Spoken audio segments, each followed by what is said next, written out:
দর্শক দেখতেই পারছেন আমি আমার এই অ্যাকোরিয়ামটি ঢাকার মধ্যে রেখেছিলাম। এটার মধ্যে একদম প্ল্যান্ট ট্যান্ট দিয়ে অ্যাকোরিয়ামটাকে ভালোভাবে এখানে সাজিয়ে রেখেছি।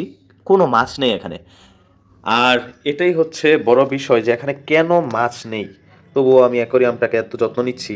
আবার ফিল্টারও অন করা কেন, সারাক্ষণই ফিল্টার অন করে রাখি, লাইট জ্বালিয়ে রাখি, কিন্তু এখানে কোনো মাছ নেই। এটার কারণটা কি হইতে পারে? হ্যাঁ, এটার কারণ হচ্ছে, যারা বোঝার তারা তো বুঝেই গেছেন। কারণ হচ্ছে যখন আমি এখানে মাছ দিব, তার আগে আমি চাই পুরা অ্যাকোরিয়ামের মধ্যে প্ল্যান্ট ট্যান্ট দিয়ে প্ল্যান্টগুলো একদম সেটেল ডাউন হয়ে যাক, এই জায়গার ভিতরে একদম ভালোভাবে বইসা যাক। পরে শুধু পানিটা ক্লিন করে এটার ভিতরে মাছ দিয়ে দিব।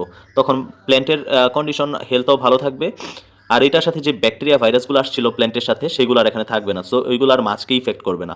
এখানে চিংড়ি টিংড়ি দিব, আর সাথে গাপ্পি দিব, একটা ফাইটার দিতে পারি। সেই জন্য হচ্ছে অ্যাকোরিয়ামটাকে এইভাবে সুন্দর করে সাজাইছি।